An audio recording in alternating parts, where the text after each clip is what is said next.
Hello, and you're very welcome to the JMAC Podcast. I'm John McMahon. Of course, the podcast is brought to you by urgorich.com. Use the promo code JMAC Podcast to get 15% off on their website. And tonight, I'm joined by former Mayo footballer Conor Mortimer and GA Statsman Matthew Hurley to talk about this weekend's Alliance National Football League action. So, obviously, a break last weekend. So, the lads did not know what to do with themselves, including myself. I will start off with yourself, Mort. How are you keeping? Keeping well, John. Yeah, all good, man.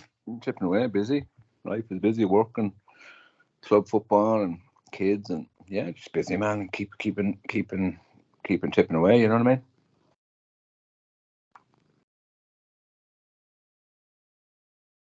Are you? Have you gone frozen there, or is it just me?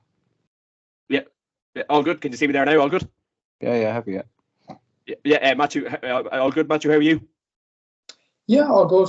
Sure, I watched the hurling during the weekend. It was it was an okay weekend. Like Saturday was pretty good for Tipperary and Waterford, and then Sunday back to the old hurling league, and he wanted the football back for the next weekend. But I kind of worry now. It's a bit of a dilemma on Saturday at 5. I think Armagh Galway's on one channel, and then you have Ireland and England on the other. So bit of a dilemma on the couch, I'd say. Yeah, this weekend is going to be juicy, lads. Saturday is a ripper and mouth full of action, so we're really, really looking forward to it. I suppose, lads, before we crack into the action, just a bit of housekeeping to take care of. Last night, it went through that Offaly senior football team manager Liam Kearns passed away suddenly. So, obviously, shockwaves went through the GA network last night when the news came through. Liam was, of course, only 61 years of age, and he'd done great work with many various kind of county teams, and he was well known. And obviously, recently with the Offaly lads, and I think Offaly was going to be his last job. He said he was going to give it a real go, but unfortunately, Liam's time on earth has come to an end. Mr. Mortimer, very sad news. Yeah, I mean, I think anyone who would have, I crossed paths with him a couple of times over the years. Nice guy, good coach, passionate GA man, and look at it. I think anyone who dies at a young age, the expectancy age now is a lot older than it used to be, and any manager is involved with teams, they're always kind of chipping away, doing a bit of training and stuff as well, keeping some ways fit. So quite shocking news and very sad news actually. And I think our thoughts are with Liam's wife and children at this time, and it's a very sad time. Absolutely. What about yourself, Matthew? Yeah, very, very sad time, right?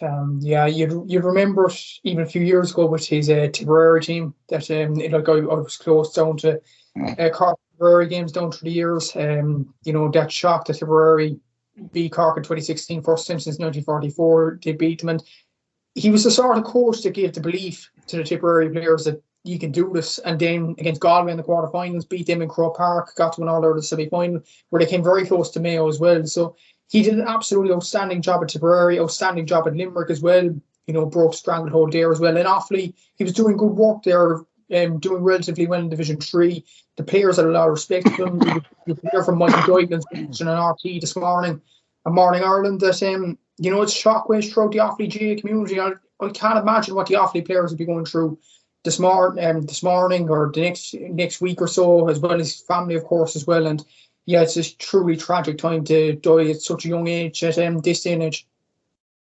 Yeah, it really is hard to believe, lads. I suppose, obviously, Conor, you were saying earlier on that I think Liam was obviously taking training for the Offaly lads yesterday morning, and I think when he got home, he just fell unwell, and it just goes to show life's very fleeting, Mort, but it's just such a tragedy.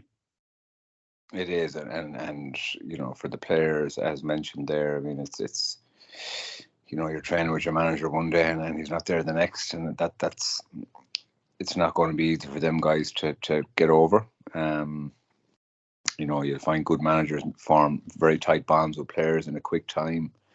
Which on a personal level to get the best out of the players, and he was a very nice guy as well. So it's a tragic loss, and I think it's nature. Irish people by nature were so curious. I think it's everyone wondering what happened and how it happened and what was wrong, and I think it's probably not the right time to be asking those questions for people. I think it's more of a for the family, out of respect. It's just it's an inconsolable loss for them, regardless of anyone else's thoughts. And it's there's no kind of replacements as such, and I'm not sure what's going to happen in Offaly. Michael Duignan was talking about it today, and insofar as how nice a guy he was, and but it's a very sad time, and it's a void left in Offaly. It's a void left in the Tipperary and the teams that he was with, and anyone who crossed him, really.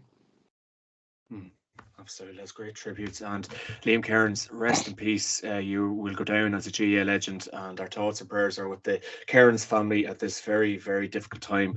Suppose, lads, we will probably crack into more maybe unimportant matters this weekend in the Alliance National Football League in Division 4 this weekend.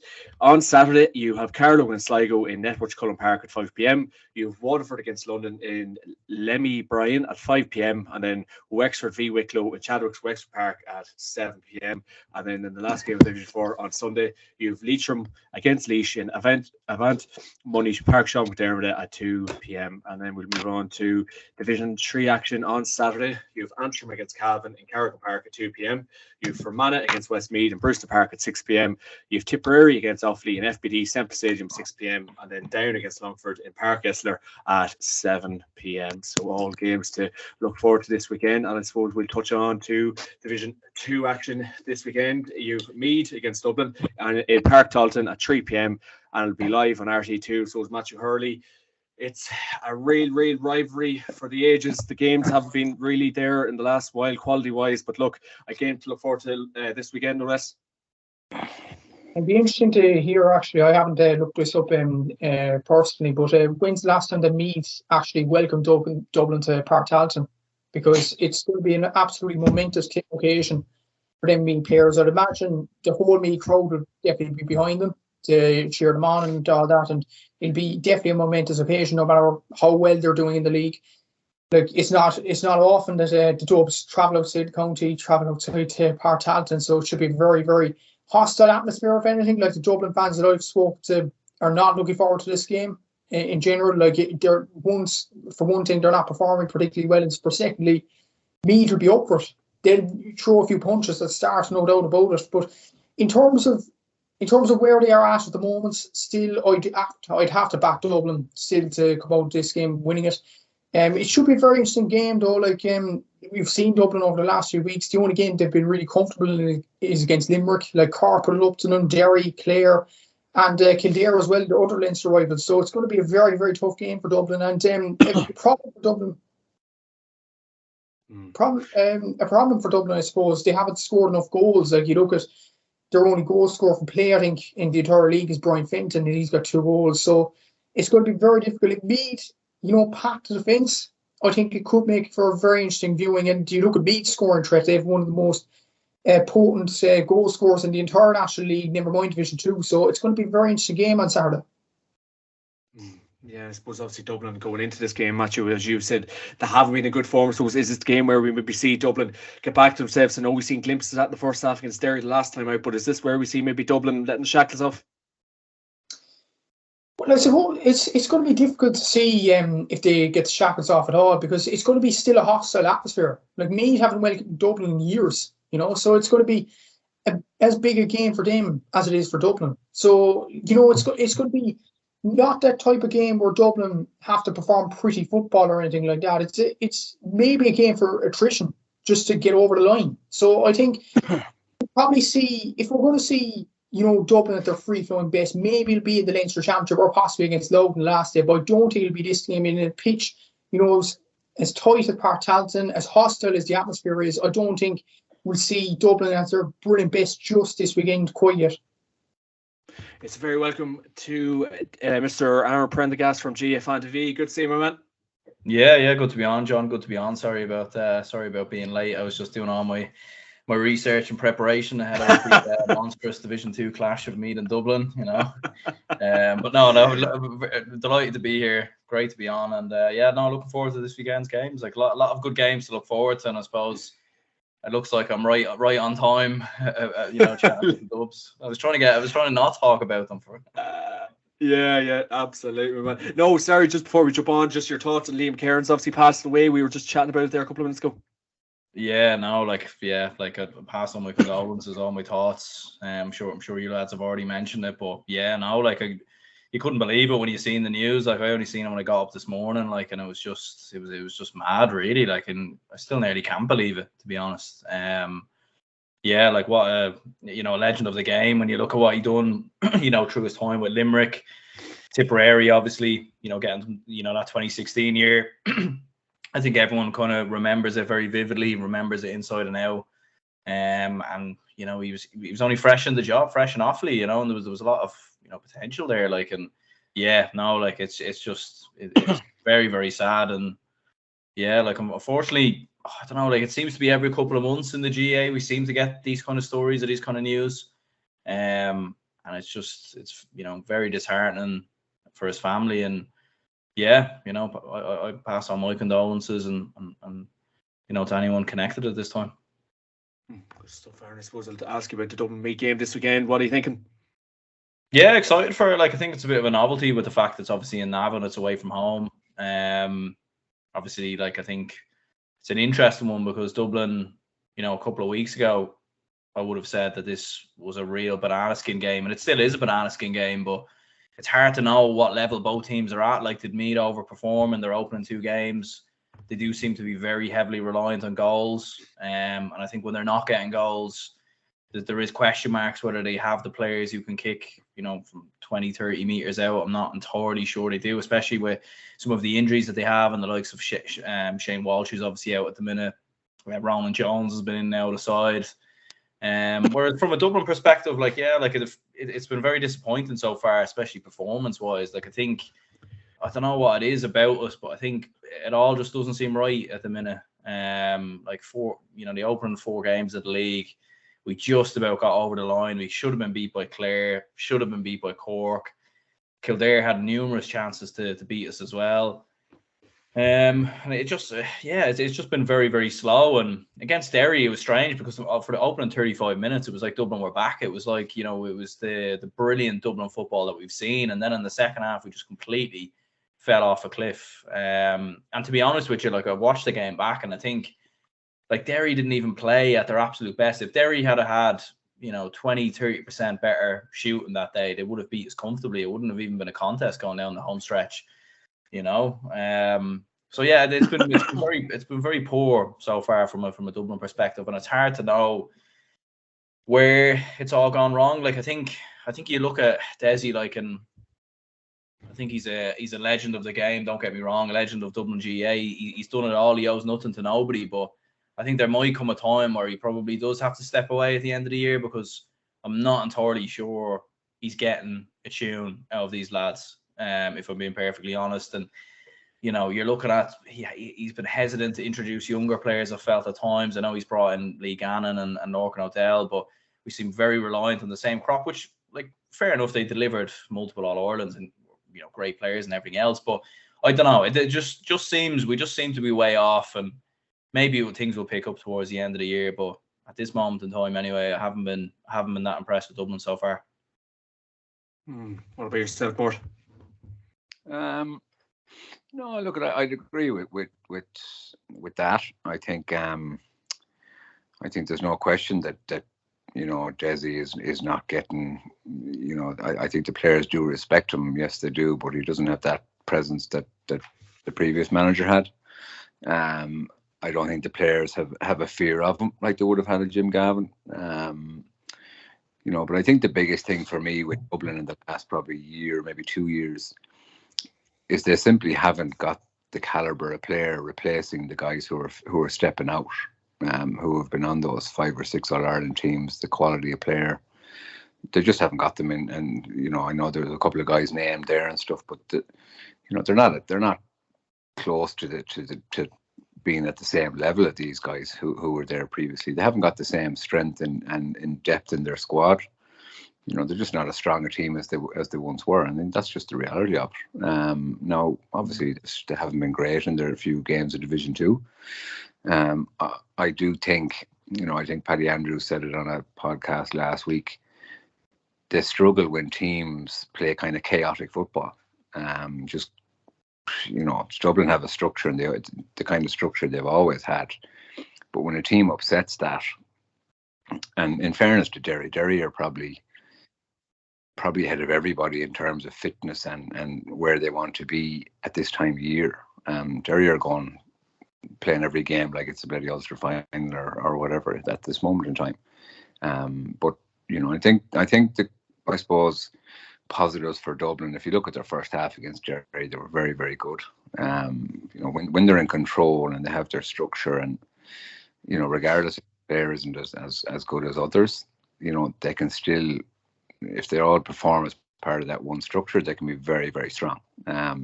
Obviously Derry threw caution to the wind in the second half and probably upset them a bit in relation to what they were, their dynamic. But I think it's probably testament to Division 2 that nobody really knows what's going to happen in the Meath and Dublin game on at the weekend. I think Dublin will beat Meath, to be honest. I think they beat them well. I don't think Meath are much good at all. I think, I don't think Colm O'Rourke knows going in how big a job he really has. They've one excellent forward who's obviously out injured at the moment, and they're not going to be scoring 3 or 4 goals against Dublin at the weekend. No chance. And that will come back to bite them.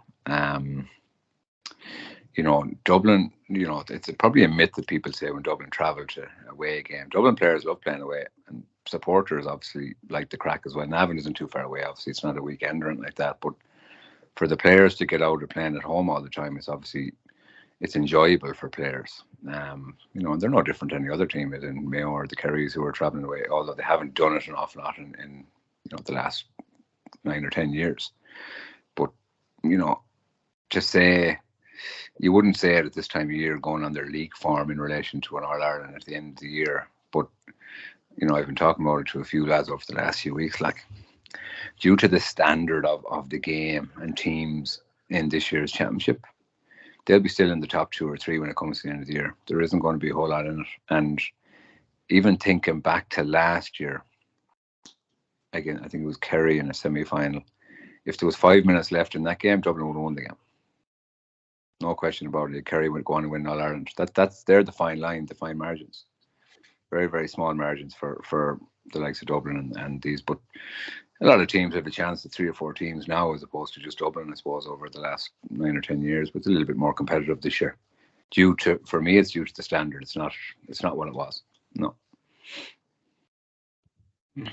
There we go. Looking forward to that game this weekend. Make no doubt about it. We'll move on to other Division 2 action this weekend. On Sunday, you have Derry against Clare in Owen Beg at 1 p.m. and the game will be live on the BBC iPlayer. I suppose more going into this. Derry have a clean bill of health. Have got all their 5 wins out of 5 going into this game against a Clare team that absolutely need a win, but it's more home advantage for Derry.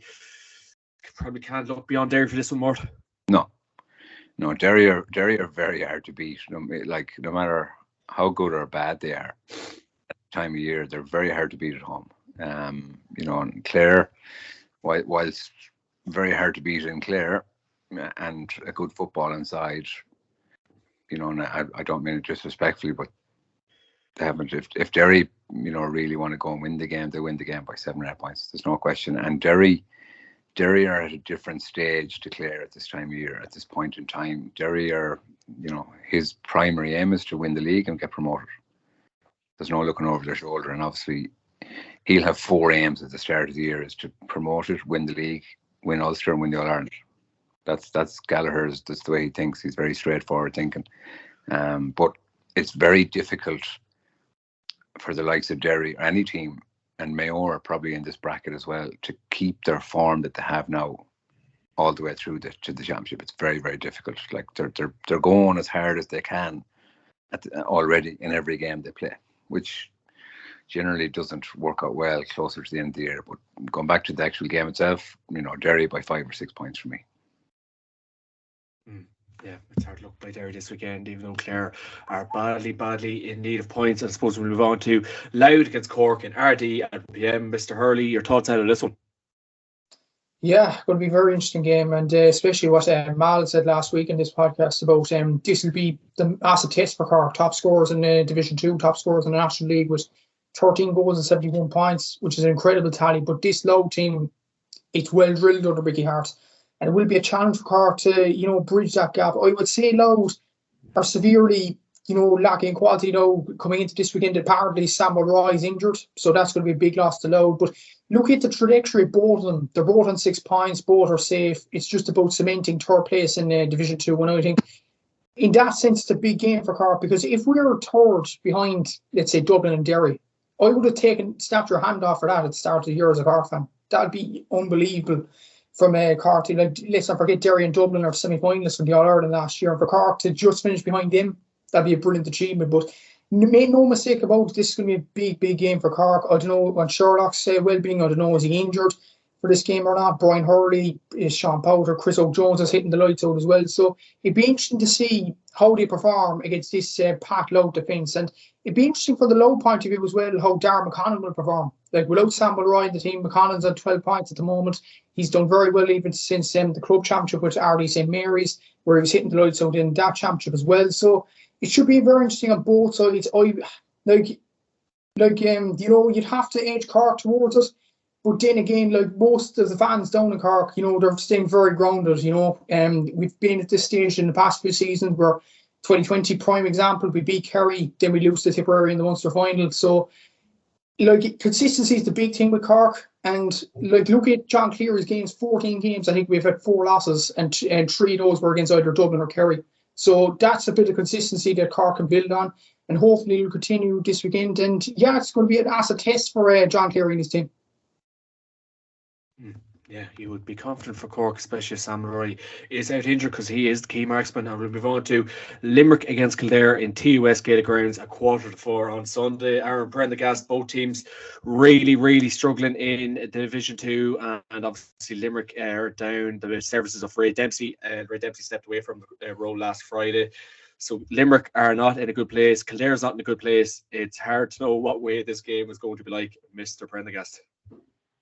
Yeah, and to be honest, I was surprised that Ray Dempsey did step down. I suppose there was obviously plenty of rumours in regards to certain people not being happy or whatever. Obviously, there was definitely something going on. I don't think you leave after 5 games of your first year and in a management role if there's not stuff going on behind the scenes. But considering I thought they played well against Meath, they battled hard. They got themselves a draw that game. They showed plenty of fight, and there's the staying up was still in their hands. It's not like they were completely gone. If they were to get a win against Kildare, it would give them a serious chance. They play Clare, of course, on the final day of the league as well. So I was a little bit surprised, to be honest, that he did step down or whatever went on there with Ray Dempsey, but. I suppose at the same time, you're looking at it and the Limerick board are obviously looking at it and the players and thinking, we need a bounce. They need a bounce and they need to turn things around. I do also think as well, a team like Limerick with the players that they have, realistically, what were they expecting at the same time? Division 2 is very strong this year. And fair enough, they've been beaten quite comprehensively on a couple of occasions by Derry and Cork. So I was a little bit surprised by that, but in terms of Kildare, I think it's a must-win game. It might even be one of the biggest games of their year, to be honest with you. Possibly even bigger than a Leinster semi-final against Dublin further down the line, because if they go down to Division 3, it's just an absolute mess, really. It really, really is. And there's so much talent. There's so many great players. I know Jimmy Hyland's out injured at the minute, but you've still got Dara Kirwan, who, I've seen Nace play a couple of times this year and I was always impressed with him. Jack Robinson looked very good against Dublin on the opening week. Solid midfield with the likes of Kevin Feely in there. Neil Flynn's looked impressive.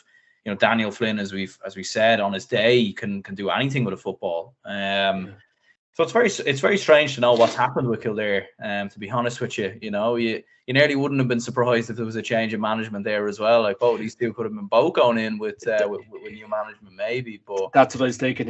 Yeah. But yeah, it's hard to know. They're just defensively they're getting cut open as well. The fight doesn't seem to be there. And yeah, I would, to be honest, I wouldn't be surprised if Limerick beat them this weekend. Okay. I suppose, Conor, you coached in Kildare. What do you feel is going on within the county at the minute? What's going on? I think part of the problem, obviously, I think, a couple of their coaching staff have been very good managers at club level, in Dublin in particular. It hasn't. It's very different managing a club team to coaching a county team. Very, very different. I know Glen Ryan is obviously managing them and that, and Kildare players have always been notoriously, difficult to manage. Insofar as the way it works in any management club or county, I mean, you're the manager, you decide what's what. That's your role effectively, and players follow that. But I think a lot of stuff in Kildare over the years is where players have kind of say in this or that at certain times, which never works out well in the end. Having talked to a few guys over the last probably 4 to 5 weeks about who've been at a couple of the Kildare games, man, and the feedback that I've got is, and Dara alluded to there, they just have no will to fight. It doesn't look like they're playing for the management. It doesn't look like they're arsed at times, to be quite honest. I know they train hard, they train well, and all that kind of stuff, but it's the least you expect, as a manager, and Glen Ryan is no different, is effort from your players. Regardless of tactical stuff and regardless of getting beaten in a match, there should be no excuse in a county game, to have less intensity than the opposition or to be outworked by the opposition. You want to be dying for your jersey every game, effectively, and that doesn't happen in Kildare. It hasn't happened in Kildare in quite a long time. And I think there's a plethora of problems down there. I don't think it's, this game against Limerick, win or lose it, I know it's not going to fix the problems that they have.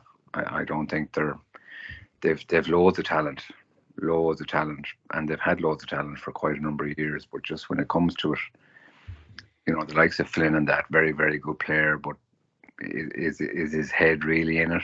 You'll never know, because he's one of those guys you just won't get into his mind. And you could have the best sports psychologist in the world work with Kildare, and I don't think you'd see improvement, to be quite honest. But yeah, it's unfortunate, because they're a good pedigree, good county, but just don't seem to be performing. And I'd fancy them to beat Limerick, to be fair. But are they going to be challenging for Leinster or that later in the year? I don't think so, to be honest. And I think there's a lot of underlying problems down there with that county setup, unfortunately. I suppose, Conor, when you were coaching within the county, what was the standard of the club games like, or I suppose what was the whole setup like for yourself down there when you're there? Look, it doesn't help that there's probably 2 or 3 teams in senior that can win senior. Naas being obviously the primary one, because there's an awful lot.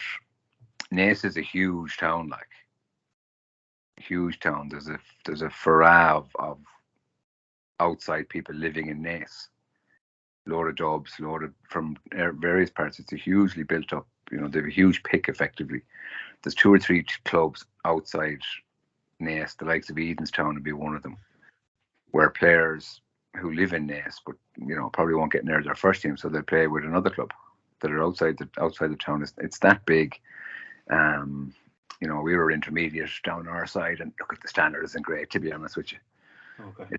It wasn't great. And senior games, I went to a few of them. Not great either. It was all right. But wouldn't be anything like it is in Dublin, Mayo, probably. From what I've seen and experienced over the years, no. There we go. Kildare football. I suppose lastly, Mort, obviously Ray Dempsey leaving Limerick. Were you surprised by that one?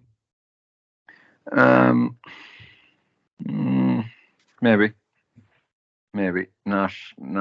I was surprised he took it, to be quite honest with you. Okay. I was surprised he took it. He obviously put his eggs in the Mayo basket, and then this role kind of popped up. I don't know what he's like as a manager. He's done well with Knockmore, don't get me wrong, but from what I've heard from the Limerick setup, that it was more or less the players met themselves, weren't happy with how things were being ran, weren't happy with what training was going on. I believe he hadn't been to a club game down there.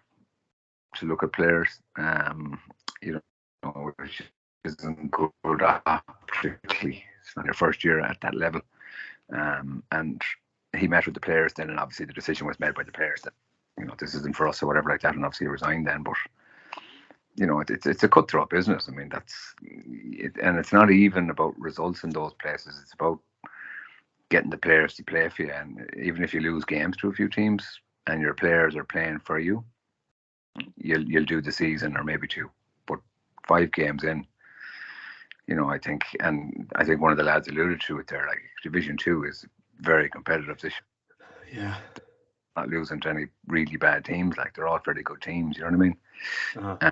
But yeah, it's a bit of a kick for him now, to be fair. He'll have to reset and restart again and see where he goes, because if you're going for other jobs, county jobs, it doesn't look good, you know? Yeah. Absolutely. Well, we wish Ray Dempsey the best luck in the future with his endeavours, and I suppose we will move on to Division 1 action on Saturday, lads. You have Armagh against Galway in Boxit at Athletic Grounds at 5 p.m. Of course, the game will be live on RT2 and the RT player. Mr. Hurley, your thoughts ahead of this one? I don't think much people will be tuning into it. That's my first thought, to be honest with you. But seeing what's happening in other TV channels and seeing how both have played football so far, I think Galway had the second worst attack. Armagh have scored 1 goal in the entire league campaign so far, so it doesn't really read well for you know, a game just provided so much last season in the All-Ireland quarter-final, like went all the way to penalties, you know, threatening throughout, and it was a brilliant game of football in Croke Park. But this game, I don't think there's much hype around it, to be honest with you. Maybe it's the stats between the two sides. Maybe it's the fact Ireland and England is on at the same time. I don't know what it is, but like it's a crucial game over this. No matter what the entertainment, it's very crucial, because like if Galway win this, Armagh have a very crucial game against Tyrone next week in Healy Park. It's basically do or die in the relegation circle. So you'd have to feel the Armagh crowd have to get behind their team on Saturday night if they have any chance nearly of staying up. So it's going to be a big game in that sense. Galway seem to be ticking along nicely. Without Damien Cormer, Shane Walsh, and Shane Walsh back into the team now, back on the bench last stint. Now, will he start this game? It looks like he will. So that's going to make Armagh's task even more difficult. So yeah, it's going to be a very interesting game. Galway motoring along nicely. Armagh getting some bits of the results, but the performances wise, I've seen Armagh now with 4 to 5 games, and I haven't been impressed with them at all. I thought they've been very poor. Maybe it's their style of play. Maybe it's not easy on the eye, but their attack-wise, other than Rian O'Neill, they haven't contributed much in the league campaign. Like their next top scorers are Andrew Merlin and Rory Grugan, both with 8 points each. Like, to be honest, in Division 1, that's not good enough. And I think, like, if Armagh lose this game against a pretty good Galway side, they're definitely on form, I think Armagh could go down, easily go down. So I think this is a crucial game for Armagh.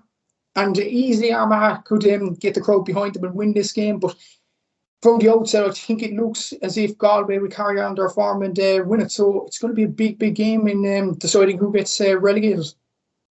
I suppose, Aaron, would you kind of share Matthew's maybe thoughts there on Armagh going forward? Yeah, I think the thing with Armagh is I think they've started very strong in the league the last couple of years, and I think it's probably let them down a little bit in terms of going into Ulster. They've looked quite flat a lot of the time at the start of the Ulster Championship, and I think the main focus really for Armagh is silverware, really. And look, winning a league title would have been great for them. Would have been great for their fans to get up to Croke Park and everything else. But I just think they have their eyes focused a little bit too far ahead. I think they're thinking of the Ulster Championship, and obviously maybe an All Ireland as well. They do obviously have a couple of injuries at the minute as well. A few different players missing, and it hasn't quite clicked for them just yet. Like I thought against Kerry, I thought they played fairly well enough. Like they had a clear game plan of how they wanted to approach the game. The only thing was, I think they were looking more so towards the Kerry in the All-Ireland final last year, as opposed to how Kerry have been right now. Like I think we've seen when Tyrone got after Kerry, when Mayo got after Kerry, that they are quite vulnerable at the minute, and Armagh never really did that. You know, they sat back and tried to hit them on the break, and nearly pulled out a result. Only got beat by a point, but yeah, like I think for Armagh, there's just, especially with the style of play and the way they've been set up, it wasn't that way from Armagh last year in the league. You think of when they played Dublin, in Croke Park. They came at Dublin from the first whistle. They got after them. Same against Tyrone as well. I think the main thing for Armagh, the main focus for them is just staying in the league. And then they can start thinking ahead towards Ulster. And I think at home against Galway have been a weird one as well. Like, I think they've been similar to Armagh in the sense that they haven't been at their best yet, and they do have some injuries as well. Obviously, Comer's out, and Shane Walsh came back the last day. And I think Galway maybe are looking a little bit far ahead as well. So it'll be an interesting one. But I do think with the home advantage, with Armagh having the home advantage, with the fact that this is such a crucial game, I do fancy them to nick it. What about yourself, Mort? I suppose, what are you thinking ahead of this game on Saturday night? No, I'd agree with what the lads are saying there. Armagh, look at, I suppose, Mayo or 5 up, I think, with a couple of minutes to go against them. Let them come back into it. Probably more of a detriment to Mayo in that game as opposed to Armagh. But look at Armagh, have probably, they have the same style of play they've had for quite a number of years. It's not great to watch, as we know, but it generally churns out results. But league, they haven't really been very successful. They haven't won anything in terms of silverware, but they're probably difficult enough to play against in their home ground. And I think in a big game, they tend to turn teams over, and their crowd generally will get on their I suppose, behind them when they need them. Now, look, we all know Galway are probably moving well. Even without Comer, obviously, as you mentioned, but they're a good side. They're a good football inside. But there's no guarantees. Armagh is a difficult place to play. I don't think that the defensive stuff will. And Galway have plenty of shooters like Conroy and that from Finnerty now as well from distance. Which if you sit behind the ball, which Armagh will do, Galway will pop over 4, 5, 6, 7, 8 points, no problem from distance. But I think it's the fact that Galway probably play a Connacht Championship, I think, in 5 weeks' time. So they're going to want to have a bit of form going into the game as well. So I fancy Galway to beat Armagh, to be honest. Perfect stuff. And we'll move on to Kerry against Roscommon in Austin Stack Park at 7:30 on Saturday night. And the game, of course, will be live on TG Cahir. I suppose Mort, Roscommon have lost their last 2 games. Kerry got bet by Tyrone the last day out. Both teams will need a win, and I suppose both teams will need a win to avoid the drop, because God knows what's going to happen in the last few games. Yeah, I think you'd have to, I know Roscommon did okay against Mayo in parts of the weekend. They've had a couple of good wins as well, but I think they've had their purple patch early in the league. I think the first couple of games. I think they're on a downward trajectory now. And I think Kerry, when they need to win games, they can bring out, I suppose, the artillery that they need. Play a half 13 or 14 of their first teamers, and they will beat Roscommon. I think that Roscommon had a good kick with Davy Burke, a good bounce off it from the start, and but I think this is probably a game too much for them. I think I know a lot of them Roscommon lads over 5, 6, 10 years. There isn't too many new guys in there. Conor Cox still plugging away in there, Beggar on the middle. And, you could see them against Mayo there. They made a couple of very bad defensive errors. I mean, the goal that Mayo got from hand pass across the back and just damaged. Very, very, not what you'd expect in Division 1 defensively. And I think Kerry's forwards will severely punish them for any mistakes that they make. I know Mayo play them in a couple of weeks' time in the championship as well. So is he going to? I think for this game he'll probably play everybody. But if they lose, I think the last game would be a dead duck for whoever's playing Roscommon, because they'll be gunning for the first round of the championship, which is I suppose it's a funny that we're talking about it now, that they could be going the other way, because only 3 weeks ago we were talking, having won their first 2 games, that they could be playing Mayo in a league final, and a week later in the championship, where it's the opposite now for them, unfortunately. Oh, how football changes things, Mort. Aaron, your thoughts out of this one? Yeah, I think I'd agree with Mort there. Like, I think Kerry at home with the home advantage. Like, they've won both of their wins so far have come at home. And I think from a Kerry perspective, I mean, we all know they're good enough not to be in a relegation battle. And I think you get this win, you get this result. I think it puts them, more safe going into the final game, and then they can really start thinking ahead to the Munster Championship. I think from a Roscommon perspective, like they started strong, they got those opening 3 wins, and it was probably one of them scenarios really where the main focus for them really was just to stay up, I think, first of all. And things went very well in the opening 3 games, and maybe a little bit better in terms of the results compared to some of the performances. I think against Galway, they were fairly flat for the majority of that game. Like, they only scored 9 points. They were 5 points down against Tyrone going into the final 15-20 minutes and managed to drag it around. So they've probably done better in terms of results than where they're actually at.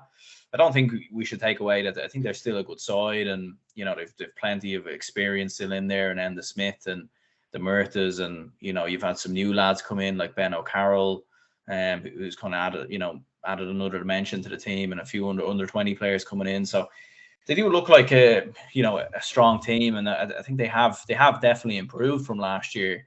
And I think it's also a case that they've played a few difficult teams in their last couple of matches. I mean, Monaghan away is always difficult, always a difficult place to go to. Mayo are on form anyway, the best team in the league, you'd have to say, at this moment in time. And then you're going away to Kerry, which, not many teams ever, rarely win there.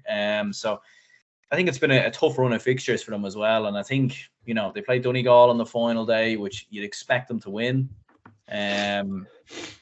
Given how Donegal have looked so far this year. So, and the probably the main thing as well is I think, they're looking in the long grass towards that Mayo game as well, because, it's a tough route coming through Connacht. I know you have the group stages as well, but I think you want to give yourself the best possible chance, of progressing through that group stage and everything else. So, yeah, I think you would look at Kerry with the home advantage, with the fact they got beat by Tyrone the last day. They'll want to bounce back. And I think, Kerry will need to start clicking into gear at some point, because we had this with Dublin last year where we all felt at some point it would click into gear, and, other than a second half against Kerry, it was kind of too late in some ways before we did actually click into gear. So I think it's a big game for Kerry, just as it is for Roscommon. Yeah, we look forward to that one this weekend, make no doubt about it. We'll move on to Sunday's action in Clonus. At 2 p.m, you have Monaghan against Tyrone. Nice local derby. Mr. Hurley.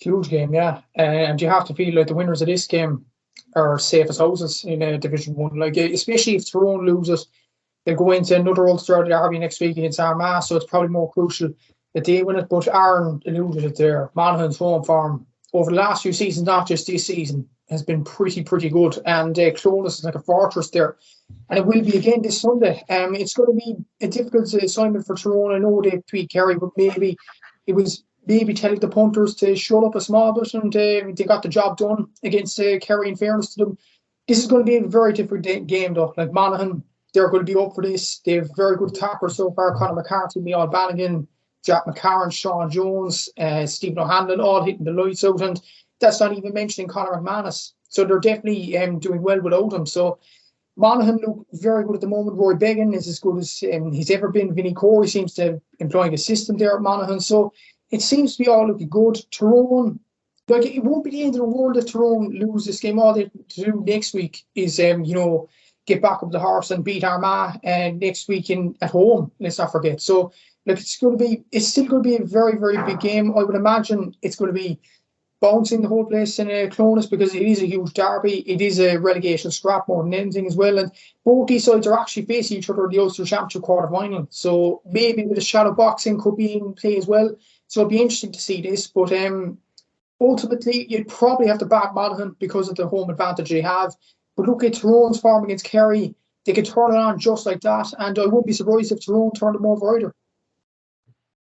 Yeah, I came to look forward to this weekend, make no doubt about it. Could Clonus be the fortress that Monaghan absolutely need and want? And we'll move on to the last game of the weekend, lads. It's Donegal against Mayo in Ballybuffet at 3:45, and the game, of course, will be live on TG Carr. Mr. Mortimer, your thoughts ahead of this game?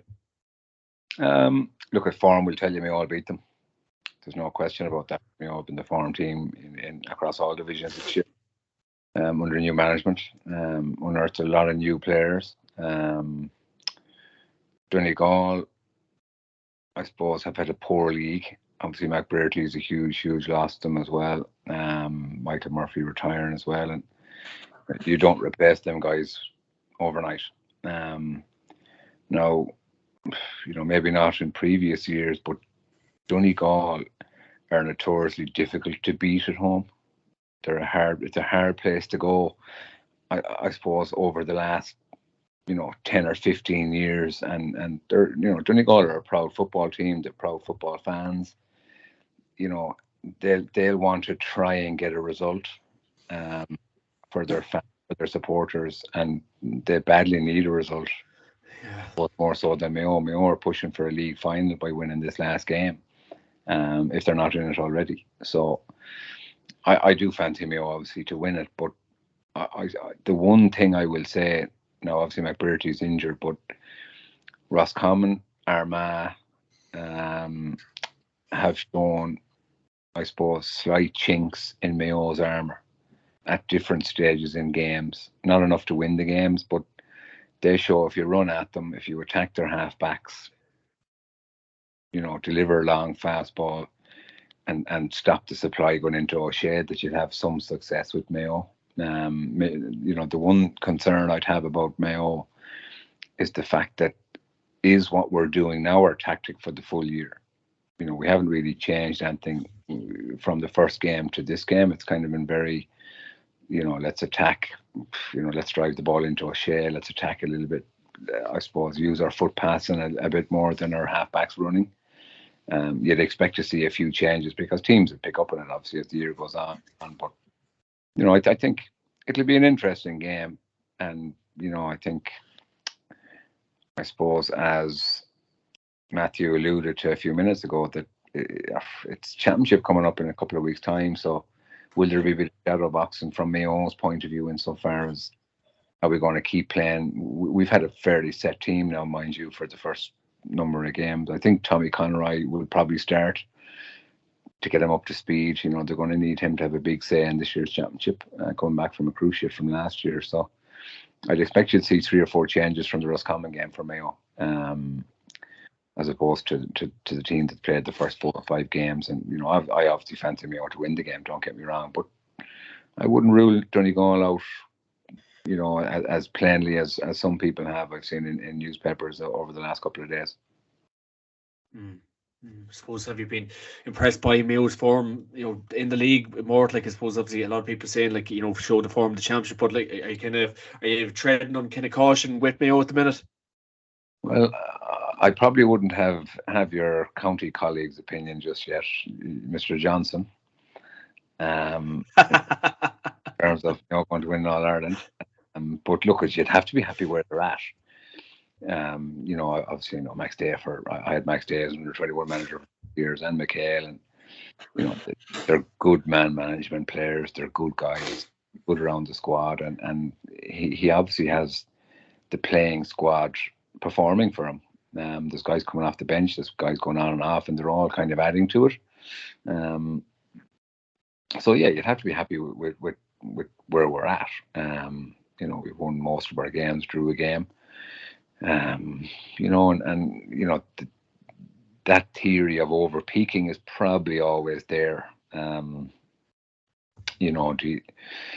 suppose similar to Derry in Division 2, it's very hard to kind of keep showing form every game all the way through the season. It's a long enough season, even though it's condensed. There's a lot of games, and to keep that peak performance all the time is very, very hard to do. So I just hope the taper off it doesn't happen in 3 or 4 weeks' time when the championship starts. So you'd rather see that in the next 2 or 3 weeks before the first round of the championship versus Roscommon, because it's nothing like a team to catch you on the bounce when your confidence is sky high, and I think where you want to be. So, and but I think Mayo supporters would be very happy with where the squad are at now, and we've ample chance of obviously going on and trying to win a Connacht championship and performing in the All Ireland series. That's the goal. was the last point on a Mort. Donegal end of things. If Mayo are to beat them this weekend, probably are looking down the barrel of relegation. I suppose, does it take a relegation maybe to get this Donegal back on its feet? Because look, they're probably at a Division 1 standard at this current minute of time. Is that for me? Yeah, Mort. Yeah, last point on it. Yeah. Yeah, I don't even think. I don't think relegation is going to be the kick that they need. I just don't think the quality player is currently there. I think that if they go down a division, they could well be in that division for a little bit. Division 2 is a tough division, as the lads spoke about. There's a lot of good teams in it, and you're missing probably your best forward for this year anyway. And that injury that he has is a very, very difficult injury to come back fully fit from as well. So there's no, I know Paddy McBrearty, he'll work hard, he'll get back to playing, but I think there's no Michael Murphy in that team at this moment in time. They're not a one-man team, and they don't have. They're lacking a lot of leaders. The guys that they had, the McGee's and these guys, they haven't replaced them, and that's ultimately where they're struggling. They have a lot of young guys up there as well, and obviously a new management team as well. So, I think if they go down, it's going to be very, very hard for them to come back up. No, because Division 2 is getting more competitive as the years go on. I suppose to wrap up, lads, Matthew Hurley, who would be your player to watch this weekend and bet of the weekend? Player to watch, probably Jack McCarn. I think Monaghan, as I mentioned previously, will win the game against Tyrone, and he should rack up a huge score in St. Tierna's Park, so I'd go for him. Bet of the week, this, I don't want to rub it in more for Kildare fans, but I think Limerick will beat Kildare, because the first game that day is Limerick against Wexford in the hurling, and I think seeing the hurlers will buy on the footballers and try and get a win. And the new manager bounce as well could be in order there. So I think Limerick could easily beat Kildare, and Kildare could be in massive trouble. What about yourself, Mr. Prendergast? Yeah, I think it's an interesting one. All right, I suppose for player of the week, I'd go for Darragh McConnon. I think, as Matthew was saying earlier there, I think he's definitely gone under the radar quite a bit for Louth. I remember seeing him play for RD in the club championships during the year, and I think he's only 18, 19 as well. He looks like a very, very good footballer who's come into the Louth team, and obviously with Sam Mulroy's injury, it's I suppose the shoulder, you'd hope his shoulders are big enough to carry that load, because Mulroy has been sensational for Louth in the last couple of years. But yeah, and obviously it's a huge game for Louth as well. Let's not forget, if they were to come through Cork, regardless of what happens in the Dublin and Meath game, Louth would go into the final game against Dublin at Croke Park with a chance of promotion.